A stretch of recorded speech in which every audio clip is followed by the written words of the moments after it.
Hello dear students, welcome back to our channel science meter 10th। कैसे हैं आप सभी? तो जैसा कि आप सभी जानते हो कि हर साल हम इस चैनल पर एक ऐसा क्वेश्चन पेपर रिलीज करते हैं जिसमें से मैक्सिमम क्वेश्चंस आपके बोर्ड एग्जाम में, मैं एक्चुअल बोर्ड एग्जाम की बात करूं, ठीक है, सेम टू सेम आते हैं। ठीक है, तो उसी के एक और नए pre board question paper for your session 2023-24 यानी इस साल जो बच्चे देने जा रहे हैं बोर्ड एग्जाम, उनके लिए मैं लेके आ चुका हूं।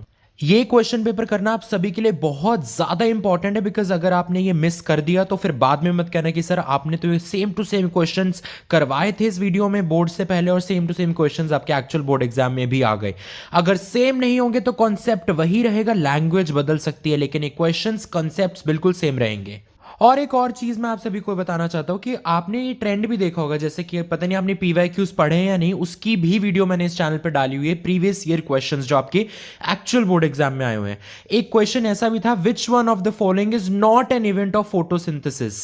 आपको ऑप्शंस दिए हुए थे, same to same question without any change मैंने अपने चैनल पे आपको करवाया हुआ था, मतलब आपके सीनियर्स को जो पिछला बैच गया है, और same to same question actual board exam में भी आया। चाहे आप क्रॉस चेक भी कर सकते हो जाके, इसी चैनल पे अवेलेबल है सब कुछ।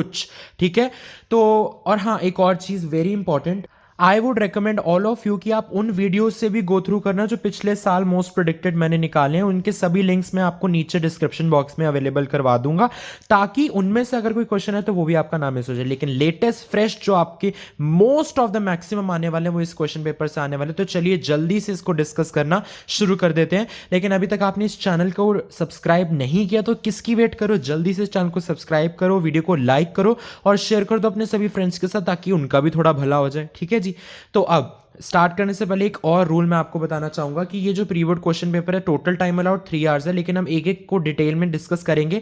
तो आपने क्या करना है, आपने सबसे पहले वीडियो को पॉज करना है, आपने खुद पहले उसका आंसर ढूंढना है, उसके बाद आपने मेरी एक्सप्लेनेशन देखनी है कि इसका आंसर ये क्यों होने वाला है। क्या बात समझ में आती है? तो चलिए शुरू करते हैं पहले क्वेश्चन के साथ। आप पॉज कीजिए, खुद आंसर सोचिए और फिर you will see the solution. Identify the product that is formed due to the reaction between lead nitrate and potassium iodide along with its color। तो अब ध्यान से समझो बच्चों, ये आपकी एक्टिविटी से क्वेश्चन बनाया गया है, फ्रेम किया गया है और बहुत इंपॉर्टेंट क्वेश्चन है ये। लेड नाइट्रेट क्या होता है? Lead nitrate is PbNO3 whole twice, PbNO3 whole twice, this is lead nitrate का फॉर्मूला। पोटेशियम आयोडाइड का फॉर्मूला क्या होता है? KI। क्या बात समझ में आती है आप सभी बच्चों को? KI is the formula of potassium iodide. तो जब ये दोनों आपस में रिएक्ट करेंगे, एक डबल डिस्प्लेसमेंट रिएक्शन होगा जिसके अंदर एक्सचेंज ऑफ आयंस होंगे ट्वाइस। तो हमारे पास प्रोडक्ट क्या बनेंगे? सबसे पहला प्रोडक्ट तो हमारे पास बनेगा KNO3 जो पानी के अंदर रहेगा, राइट, और साथ में हमारे पास बनेगा PbI2। अब ये फॉर्मूलाज लिखना हमने क्लास 9th में सीखा था। लेड की यानी Pb की होती है वैलेंसी 2, आयोडीन की होती है 1, तो क्रिस क्रॉस करोगे 2 इधर जाएगा 1 इधर जाएगा और PbI2 हमारे पास बनता है। और देखो इसमें दो चीजें उसने पूछी हैं। सबसे पहले उसने फॉर्मूला की, बच्चे को फॉर्मूला पता है करेक्टली जो कंपाउंड बन रहा है, प्रोडक्ट बन रहा है, और साथ ही उसने कलर की भी आपकी नॉलेज ले ली है। इसमें इसका कलर कौन सा होगा? तो colour is yellow, this is a yellow coloured compound. तो यहाँ पे जो हमारा करेक्ट आंसर हो जाएगा that is option number C, PbI2 yellow. चलिए अब हम सेकंड क्वेश्चन की ओर बढ़ते हैं। जल्दी से पॉज करें, पहले खुद इसका सोल्यूशन मुझे बताएं, कमेंट सेक्शन में भी आप लिख सकते हैं और उसके बाद इसकी एक्सप्लेनेशन सुनिए। विच of the following chemical equations correctly represents the burning of magnesium ribbon? Very easy, magnesium ribbon जब जलता है it produces a Darjeeling white flame, Mg से रिप्रेजेंट करते हैं। बर्निंग का मतलब क्या होता है? ऑक्सीजन के साथ रिएक्ट करना। ठीक है, तो फॉर्मूला क्या बनेगा? MgO। जिनको नहीं आता कैसे लिखते हैं फॉर्मूला? मैग्नीशियम की वैलेंसी होती है 2, इसकी वैलेंसी मैंने कैसे निकाली मैग्नीशियम की? मैग्नीशियम का एटॉमिक नंबर क्या होता है? 12 होता है, राइट। तो जब आप इसका मैं बताता हूँ, इसका एटॉमिक नंबर होता है 12। तो अब आप इसकी इलेक्ट्रॉनिक कॉन्फ़िगरेशन कीजिए 2,8,2। देखिए आउटर मोस्ट शेल में 2 इलेक्ट्रॉन्स हैं मैग्नीशियम के, तो वे 2 इलेक्ट्रॉन्स इजीली लूज कर देगा एंड वो बॉन्ड बनाएगा। तो वैलेंसी कंबाइनिंग कैपेसिटी कितनी हो गई इसकी? 2 हो गई, तो इसलिए इसकी वैलेंसी होती है 2। सिमिलरली ऑक्सीजन, ठीक है, ऑक्सीजन की जो हमारी वैलेंसी होती है दैट इज 8। ठीक है, आई एम सॉरी, इसका एटॉमिक नंबर होता है 8, वैलेंसी होती है 2। क्यों? अब आप इसको जरा डिवाइड करें, 2,8 आएगा ना शेल्स में, K और L, KLMN ऐसे शेल्स जाते हैं।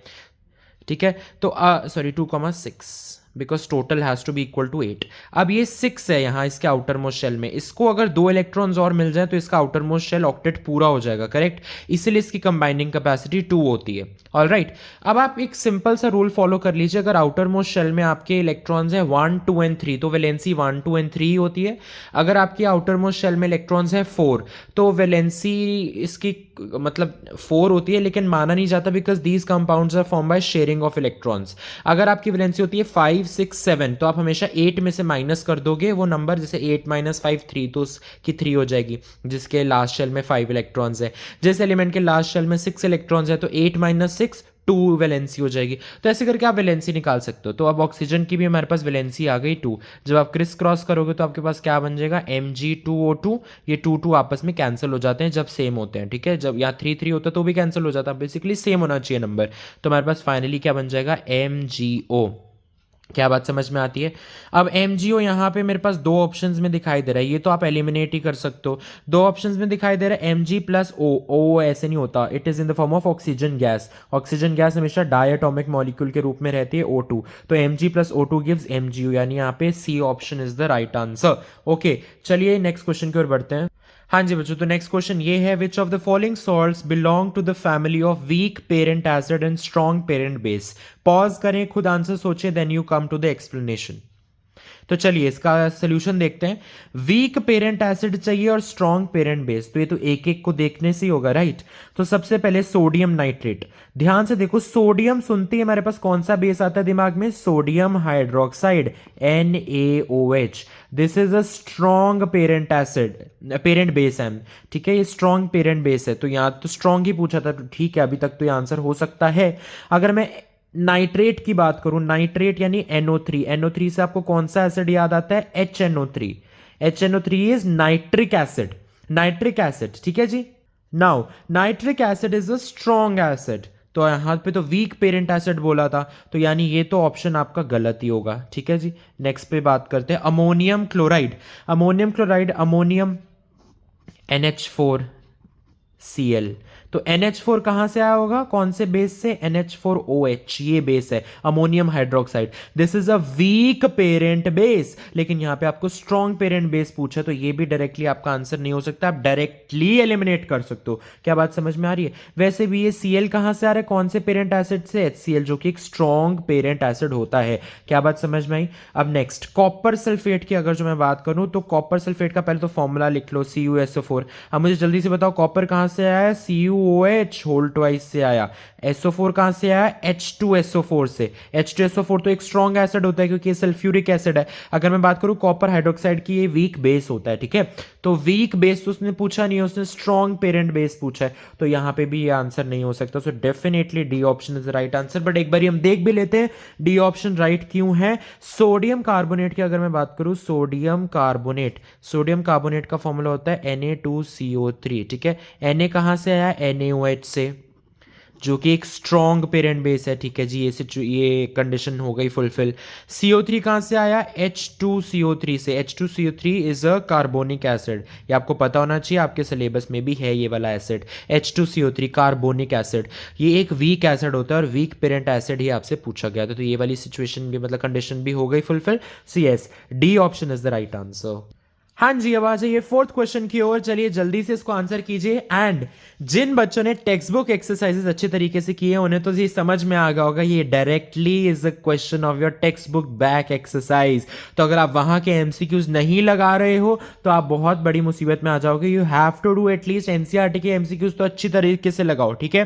पढ़े, an element reacts with oxygen to give a compound with a high melting point. This compound is also soluble in water. The element is likely to be. अब अगर आपको ध्यान से समझ में आए कुछ चीजें, तो ये सारे characteristics, high melting point, soluble in water, ये सारे आयनिक कंपाउंड्स के कैरेक्टरिस्टिक्स हैं, उनकी प्रॉपर्टीज हैं। And ionic compounds generally calcium के बहुत अच्छे बनते हैं, ये कार्बन सिलिकॉन ये सब नहीं बनाते, ये आयरन वगैरह। क्यों, क्योंकि ये कार्बन सिलिकॉन तो कोवलेंट कंपाउंड्स बनाते हैं, राइट। ये हमने कार्बन एंड इट्स कंपाउंड्स में भी पढ़ा, याद है, catenation, silicon carbon, self linking property of an atom, of an element. तो वो है चीज़ की ये तो बना ही नहीं सकता। और कैल्शियम हमने अच्छे तरीके से पढ़ा हुआ है मेटल्स एंड नॉन मेटल्स वाले चैप्टर में कि जब कैल्शियम रिएक्ट करता है ऑक्सीजन के साथ तो वो एक हाई मेल्टिंग पॉइंट वाला सब्सटेंस बना देता है, कैल्शियम ऑक्साइड, राइट। तो calcium has to be your right answer. क्या बात समझ में आती है? इसीलिए आपको बैक एक्सरसाइजेस अच्छे तरीके से करने आने चाहिए। बात समझ में आई? चलिए आगे बढ़ते हैं। इस वीडियो का लास्ट क्वेश्चन, हालांकि ये पूरा सैंपल पेपर अच्छे तरीके से मैं आपको करवाने वाला हूं, लेकिन ये लास्ट क्वेश्चन है फॉर दिस वीडियो। और अच्छे तरीके से प्रैक्टिस कीजिए बिकॉज सेम क्वेश्चन आपके बोर्ड एग्जाम में भी आने वाले हैं। Again this is a question of your back exercise text book, very important, very very. Which of the following pairs will give displacement reaction?